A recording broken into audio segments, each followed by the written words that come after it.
Okay. It is Live Bold and Boss Up podcast time. Your girls, Steph and Ash here, and we have a Synapse Summit Series episode for you.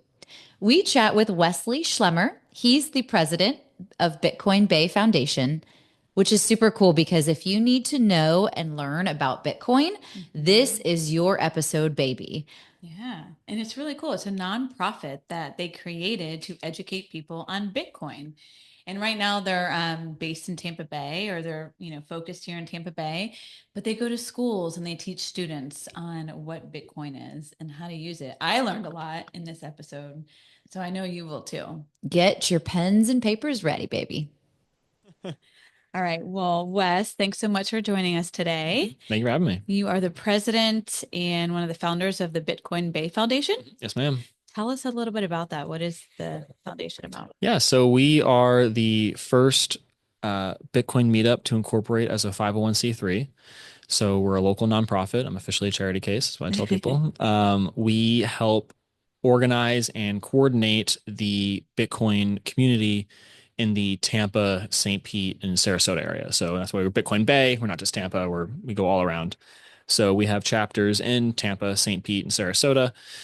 We meet weekly, typically on Thursdays, talking anywhere from 101 to technical stuff that goes over my head. But that's what my other board members for.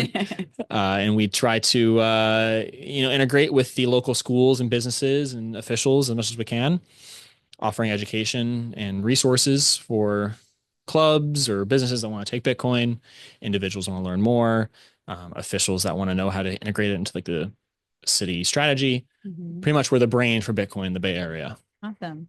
I feel like that's definitely needed. I don't know a lot about Bitcoin, so maybe you can educate me a little bit. But I do know, or what I've heard, is that you can actually pay, like some companies accept that as their form of payment.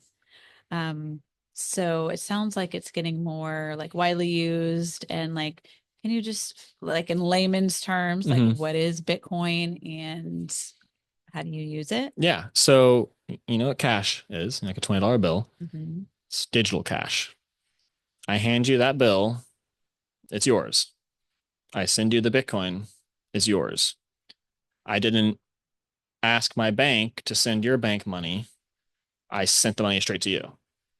So it's me to you, peer to peer, electronic cash. So just like I hand you a $100 bill, I'm Bitcoin is handing you a digital $100 bill. It's yours. It's not the bank's. And you walk away with it. I can't cancel the transaction and take the money back like a credit card. Mhm. So it's just digital cash. Okay. If you know how to use Venmo, you know how to use Bitcoin. Okay. And I'm assuming like there's a finite amount of like Bitcoin out there Mm-hmm.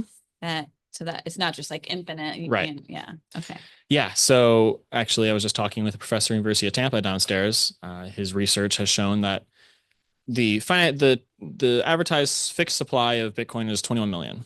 Okay. Now there have been millions lost due to just early bad practices. It's not scary to do it anymore. It's a lot different now. It's a lot easier. No one's throwing Bitcoin away in a thumb drive anymore with thousands of coins on it. But current estimates are anywhere between 14 and 17 million Bitcoin is actually available. Okay. So a lot less than, the 21 million. But yes, it is a finite fixed supply, which has never before happened on the digital side of things. It's actual digital scarcity. You can copy the Bitcoin blockchain and paste it, but I'm not going to accept, Synapse coin, even though it's the exact same thing. Okay. So you can copy and paste it all you want, but Bitcoin did it one time, and any permutations after that aren't the same. So you can't just inflate the supply. It wouldn't be Bitcoin anymore. Okay. That's really not a lot of Bitcoin. No. No. So can like eventually you can create more Bitcoin? No. So just like, you can run an entire economy off of $1,000. Waters are going to be pennies, Got it. so Makes sense. Bitcoin, you can divide down, to like 8 decimal places. So we call those sats, like cents, like, $0.01 is 1 cent, .0 Bitcoin is, 1 sat. Okay. So that's kind of how things are going to go. Things are going to get cheaper. We are actually going to have Right. deflation, which Okay. is not a scary thing that everyone, Right. Yeah. And it's the, actually good. right. And the way everyone thinks of it, it's not the same. It's not scary. Well, thank you. Like Mhm. just breaking it down into the basics just to get started, I appreciate because, I'm still like learning about it. That's why I have a job. So, share about the primary mission of the Bitcoin Bay Foundation and Mhm. what inspired you to create it in the first place. Yeah, so the goal of the Bitcoin Bay Foundation is to build a Bitcoin circular economy. And so what that means is I paid Synapse in Bitcoin for my ticket. I didn't, but in this example, Mhm. they pay their vendor in Bitcoin for the coffee. The coffee pays their supplier in Bitcoin. They pay their worker. The worker pays the grocer, and it circulates. So instead of me paying Synapse in Bitcoin, they sell it for dollars to pay their vendor. Mhm. You keep building links in that chain so that way you're actually able to circulate Bitcoin in your area as a medium of exchange. So that's the goal.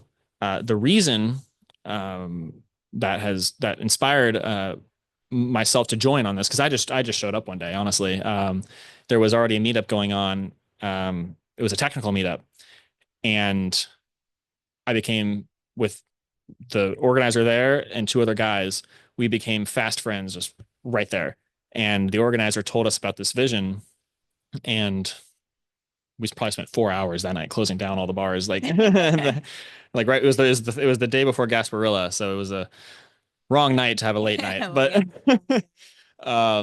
but my motivation to joining and growing this was I had just moved home from Boston during COVID, and everything was shut down. Bank accounts were being frozen. I think it was Visa was talking about having like a carbon score on your credit card where you have a meat allowance. And I'm a big beef guy, I'm not like there was the whole like you eating the bugs and oh not like the whole World Economic Forum stuff that kind of went away now, but back then they were Visa was pushing the carbon score, China had just dropped their social credit score, and I'm like I'm not eating the bugs. I will not stop eating burgers. Like, so, the initial push there was with the Florida Beef Initiative to onboard ranchers onto Bitcoin and also work on getting local processing because I think like 80% of all beef in the country is processed between like four packaging plants, which is It's horrible. crazy. And Yeah. they have terrible conditions for the animals. Um, so kind of a kind of a mess of a host of circumstances, but it boils down to permissionless money. Like it's my money, it's my food. I'm not going to tell you, like, I'm not going to just let you tell me I can only buy a pound of beef a month, or I can eat a soy burger. Like that was literally what they were talking about, like with the green card. I think they got enough pushback that it kind of went away for a while, but I remember the commercials. So that was kind of the initial impetus. And then it just became fun. Meeting Mhm. people every week. We host weekly meetups, coming to events like these, meeting everyone, seeing everyone building. Now, obviously the winds have kind of changed a little bit with the new administration. It's a little bit less hostile. Um, so now it's just, it's a community effort that we built. And I want to make sure that my local area, Tampa Bay, my home, is leading in this Mhm. in this regard. I love that. So you mentioned like Synapse being one of the community events that you do, and you mentioned meetups. What are some other ways that you engage in the community and some other things that you do? hmm So other than our weekly in-person meetups, we engage with the University of Tampa. They have a crypto club there, so we provide internships, guest lectures. From I guess we have a wide range of members that we're able to talk about living on Bitcoin, developing Bitcoin, privacy, self custody. Like, so we provide as much as we can for that. Working with University of South Florida to do summer camps, like 1-day summer camps. We've done the Bulls Family Fest a couple times, and all helping students get student resources for like the national conferences, like the main Bitcoin conference that happens every year. There's student resources for that. So And so helping the students get into the industry and making connections and, providing internships, like I said, is kind of like what we've done so far. We'd like to get a little bit more involved on getting actual curriculum developed, Yeah, which there is one. We had one summer course at the University of Tampa last summer, and so this coming semester we're going to be having an actual for credit economics of blockchain. I think is what it that's ended up. great. Yeah. That's huge. So you do it with college students and then high school and middle schoolers as well, like summer camps and So this will be our first time. So this summer camp in particular is going to be on the older high school side. We would like to get into the middle school level, but we're kind of a small team, and the college students were the ones that were a little bit more receptive to it at first. So we just kind of focused our efforts there. But we would like to trickle down, just because as anyone who's ever worked with kids, you get a young. I mean, there's a whole innovation youth center going on down here. I mean, it's crazy what these 12-year-olds are building. I mean, like underwater robots and yeah. stuff like that. So they can get it. So we would love to get more involved with them, and that is kind of on our roadmap. That's awesome. What resources and support does the foundation offer to local businesses Mhm. that are interested in integrating Bitcoin into their operations? Yeah. So the full spectrum. If you are a business owner who just wants to be accepting Bitcoin, doesn't want to deal with all the other stuff, there's a solution for that. If you are a Bitcoiner who happens to own a business and you want to run the full stack and do the node and do this and do that, we can come in and have a whole setup. So point of sale help, invoicing, accounting. We don't do the accounting, but we have connections with accounting, um, services that provide custody if you don't want to, hold your own coins, exchanges. So if you need to move back and forth, and then whatever business wants is customers. I mean, we have over 200 members now across, the major cities in the area. So, for example, like we had a restaurant. We host our socials there, so we'll come and bring Oh, customers. Emoto on Channel Side and Water Street area sells electric bikes. We bought, our founder bought one with Bitcoin, and so we gave them a Bitcoin accepted here sign, and got them set up, and we send people to your thing. great. So a community of support is kind of what we what Yeah. we what we offer. How has it evolved, or what's been that time frame that it's evolved in the Tampa Bay area from, the beginning to now? Hmm. So Tampa actually has one of the longest running Bitcoin meetups in the country. The Tampa Bay Bitcoineers started in 2014, I believe. Wow. Yeah. And then in 2017, I believe there was the Bitcoin Bowl in St. Pete, like one of the football bowl games. So Tampa's actually been around for a while. I didn't start Bitcoin Bay didn't start until January of 22. So it was a lot of socials. And that's kind of mostly how the meetups around the country have been organized as, is just socials. Hmm. So over the past 3 years, we've helped seed other meetups, provide, onboarded a few dozen businesses, and got into the state level with like an anti-central bank digital currency bill a couple years ago. We have Bitcoin strategic reserve bills in committee now. Hopefully they'll be out of that soon in a positive way. So it's become a lot more organized uh, in recent years. Yeah, no, that's good. I'm sure, like in the beginning, no one even knows how to use it or what it is, but now there's a lot more. Still a problem. Right, for sure. But it seems like more people, I hear about it more and more people Hmm. using it. What are the primary challenges that you face in promoting Bitcoin adoption, and how are you addressing Hmm. them? So a lot of it's education. Everyone hears about it. Nobody knows how it works. But everyone thinks they have to fully understand it. Like, I don't fully understand my car or True. my Yeah. phone. And I bank on my phone and I throw myself down the highway at 8 miles an hour with hundreds of other people. So, just providing the education that people are looking for, but also helping them understand, like, look, like it's scanning a QR code. At the end of the day, like that's all you really need to know how to do. Mhm. Now there is the self custody aspect. Like if you lose your phone with your Bitcoin on it, you lost your wallet with your cash in it. Like it's digital cash. Like if you have $100 bill in your wallet and I left it here at the conference, It's I gone. lost $100. It's the exact same thing with Bitcoin. There is no I forgot my password unless you're using a custodial service, which is fine for some people. So that's on the individual side. On the business side, it's the taxes and the accounting, and then nobody using it. So that's kind of where we come in as developing the community of Bitcoiners, and then also providing the connections for those things. The municipal side, they don't even know if it's legal for them to touch it. It is legal to to do Bitcoin. Like it's not there's nothing illegal about it. Right. Just comes down to education. Right. It is as legal as paper cash. Yeah. Do you have any notable events or like projects Mhm. coming up in the future that people can attend to learn or like Yeah. get more involved? Yeah. So other than our weekly meetups, we have our next conference and annual gala June 14th. We're having Bitcoin Day Tampa. So it's a 1 day conference with panels, much like today, at the River Center. And then in the evening, we'll be having our Sound Money soiree, which is, every charity's got to throw a gala. So that's ours. That's our fundraiser for the year. So, it's kind of I call it Florida formal, kind of like everyone was dressed today. Yeah. I'm not wearing a tie, but, everyone's suited up. So that's definitely our big thing. We did just have a Gasparilla float. So it was the world's first Bitcoin Pirate Parade float. So that was a lot of fun. And yeah, this will be our next one is on June 14th. Did you do anything like different with the float or like with the gala, like that have to do with Bitcoin? Like, was it like a Bitcoin? I don't know, like anything. Yeah, so the for the float, we had our flag and some Bitcoin logos on it.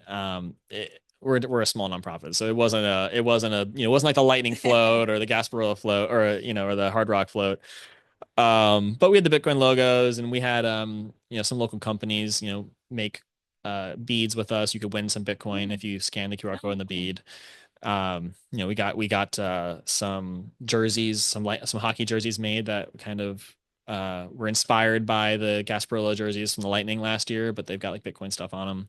So we like to have fun. yeah, Um, sounds like it. and then the soiree is it's mostly it's a charity gala.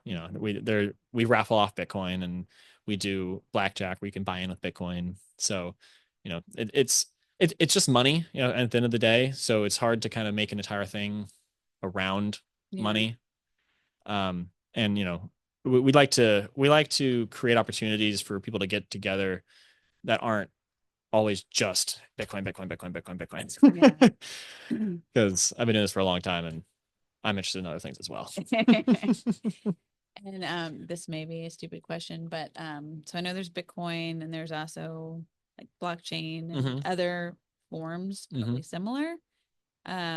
You just do Bitcoin or is there like other Hmm. like currency, Yeah. virtual currency that you do as well or Yeah. So the blockchain is like the computing layer essentially. That's the where the computing data this that's where the data is thing? stored. Yeah. Okay, And then so there's the Bitcoin token on the Bitcoin blockchain. got it. And so there's also the Ethereum token on the Ethereum blockchain and Solana on the Solana and Polkadot. It's like so like These the are all all different ones. yes. So like but they all have typically they have their own blockchains. So you know I think we already kind of just started being like, okay, wait, hang on, what's he talking about now? So we just focus on Bitcoin. Okay. People, like I am fairly versed in those other things just because people ask me those questions, but we focus just on Bitcoin because it's a fire hose in and of itself already, Yeah. And that's like the most popular one, I'm assuming. That's the one I've heard Yes. about And mostly. if someone loses their money on something because it goes down 90%, they're not calling their friend, they're calling me because I'm the one who told them to do it. Mhm. So with Bitcoin, there is no company behind it that's in charge of it. Like with something like Ethereum, they change the supply. Got it. And they roll Interesting. back the blockchain, which isn't supposed to happen. That's the whole point. Right. So we focus on Bitcoin because there's no third party risk. There's no company that's behind it. It's decentralized. It's the gold standard, and it's it's the first one. Is it the best one? That depends on. I'm not a developer, you know, but it's the most adopted, the most known, and the least complicated, unfortunately, which because it's still very complicated for some people. I mean, it can be as complicated as you want it to be, is what I tell people. Yeah. Like, it doesn't have to be, but it can be. So where do you see the Bitcoin Bay Foundation in the next 5 years? And then what milestones are you hoping to Mhm. achieve? Yeah, so I would love to be more involved with the local schools. I mean, I would love the foundation to be able to sponsor clubs at the local colleges and then the local high schools and then local middle schools. I mean, I think there's 140-ish private schools in the area. The public, I mean, don't want to leave the public schools behind, but the state moves a lot slower than private does. Mhm. So we'd love to get more involved with the schools, have more business adoption as well. I am hopeful that the new administration's rhetoric is a lot more positive. So that will kind of take some heat off that. And people have kind of forgotten some of the negative things that happened in the past couple of years. So that would be great. Um, Milestones would, getting to 50 businesses and 10 schools. Mhm. We're trying to put together hackathons, which are, for the computer people, which is a cybersecurity-ish conference. You get together for a day and people try and build something. And, if you win, you get a prize. So we'd love to sponsor some of those. We are talking with some outfits out of Austin. Austin's kind of the Bitcoin capital for now, on making that happen here.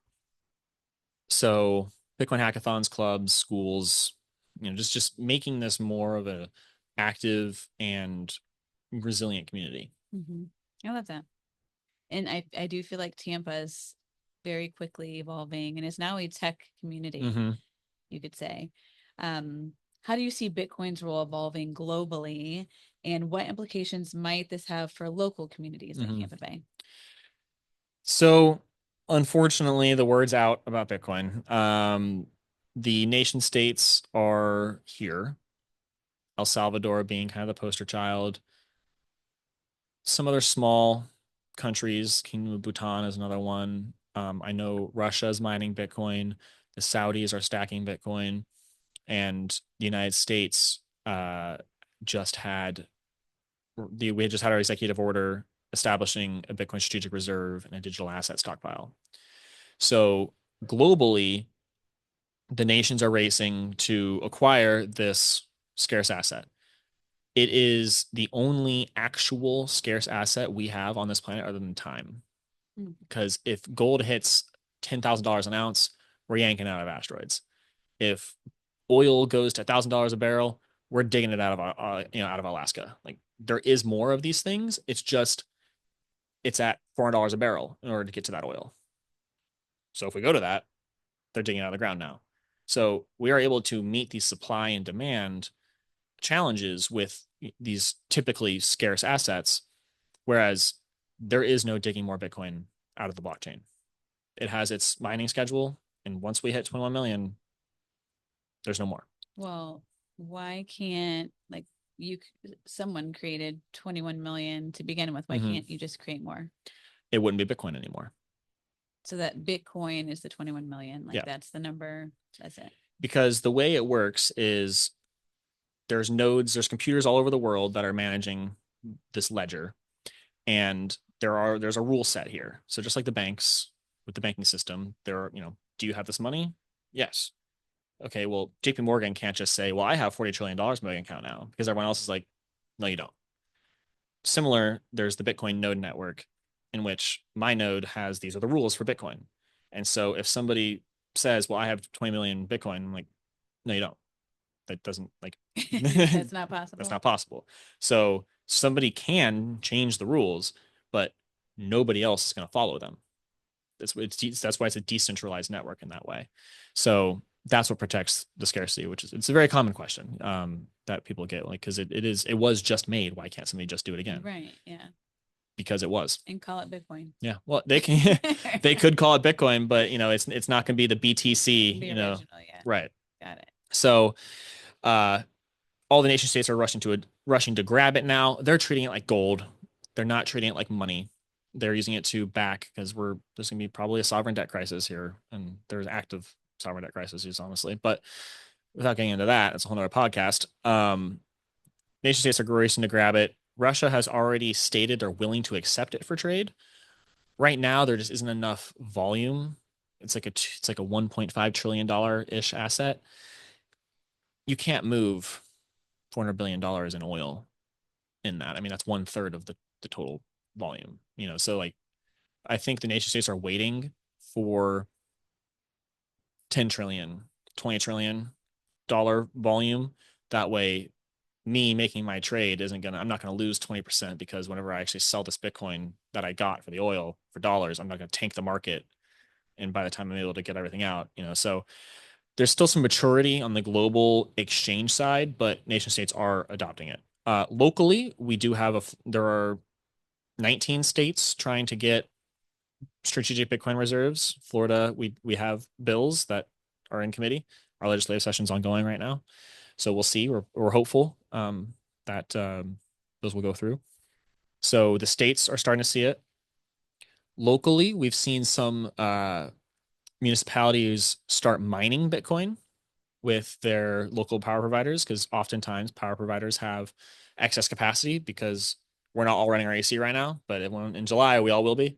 So they need to have that extra capacity there. So the strategy there is, well, mine Bitcoin with that extra capacity, sell all the power you can, and then when you need that power, turn the machines off because they're able to be turned on and off, unlike a data center is. Interesting. So that's kind of what the local municipalities have started trying to adopt. I think there was one in Texas. We've been talking with some other towns more up in North Florida. But we would love to see Tampa, you know, adopt it as maybe, you know, you can pay for your city parking with the Lightning Network or pay your city taxes, your property taxes, start holding on the balance sheet. Maybe do you know, capital gains is at the federal level, so that's what we're trying to work on that as well because that's a big hurdle to using Bitcoin. It's like, well, I don't want to pay taxes on it. Like, well, we're being recorded, so I guess I'll leave that. I'll leave that at that. But there's a wide range of people interfacing with this from local to global level. Well, you have blown my mind officially. I definitely need to do some more, you know, reading up on it and maybe attend some meetups, which would be a good place to start. And can anyone attend? They're open to the public. Okay. Good to know. And then is it like all ages, not Mhm. just like students? It's actually mostly adults that come. Okay. So a lot of times it's parents looking to like, how do I save for my child's college? Or people who are older, like, okay, I'm trying to retire, but you know, I've been told taking 5% out of my retirement is going to do it, but we're at 9% inflation. So most of the students are, you know, at school, and I didn't leave campus whenever I was a student to go to some meetup. So Yeah. mostly we get fresh out of college and then new parents and then retirees and business owners. So it's open to everybody. We do a wide range of topics. So we're doing one tomorrow morning with the local credit unions. Next week on state and national policy. The week after that on real estate versus Bitcoin. You know, it's a big real estate town. So and then technical meetup, then 101, and then socials. There's something for everybody. Yeah. No, that's great. And we can definitely include like the website on our show notes. So that way people can go there. And is all your meetups listed on there and they can sign up or just attend? Yeah. Awesome. And yeah, so you just go to our website, you tap events, and it has the whole calendar right there. Great. Well, I will make sure to include that on the website. But thank you so much, Wes. This has been very informative. I learned a lot. So thank you so much for sharing and thank you so much for being here today. Yeah, thank you for having me. Appreciate it.